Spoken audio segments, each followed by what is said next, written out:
Hello' everyone, এইটো video' আৰম্ভ কৰোঁ আমাৰ ভালুকঘাটা মাছ বজাৰৰ পৰা। ৰাতিপুৱাই লোকেল মাছ পাম বুলি গৈছিলোঁ, কিন্তু নাই, লোকেল মাছ নাপালোঁ। লগতে বাবুকো লৈ গৈছিলোঁ।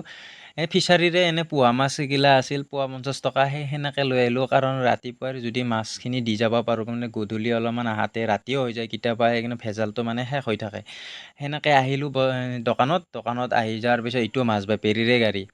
তাৰপিছত কি কৰিলোঁ, মাছ বেপাৰীটোৱে টায়াৰ টিউব ক'ৰবাৰ পৰা ছেকেণ্ড হেণ্ডে লৈ আহিছে। তাৰপিছত মোৰ ইয়াতে বোলে ফিটিং কৰে, গতিকে ফিটিং কৰি দিলোঁ। টায়াৰ টিউব ফিটিং কৰি দিলোঁ তাৰে যিহেতু, আৰু ইফালে ফিটিং কৰাৰ পিছতো যি বিজাল দিছে। অলপমান পিছত আকৌ আহিছে, নজেলটো ঢিলা হৈ আছিল, আৰু খুলি কিনে আৰু টাইট ফিটিং কৰি কিনে ডাবল কষ্ট।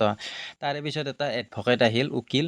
গতিকে পাছৰ মানে চাকাটো মানে পামচাৰ হৈছে, টিউবলেছ। গতিকে ইয়াকো পামচাৰটো মাৰি দিলোঁ। তাৰপিছত গধূল হোৱাৰ পিছত আহি মানে গা পা ধুই কেনে চাহ খাব চাহৰ নাস্তা লৈ আহিলোঁ। তাৰপিছত এনেকৈ চাহ তাহ খাই ৰেষ্ট কৰি মানে ভিডিঅ'টো ইয়াতে সামৰোঁ।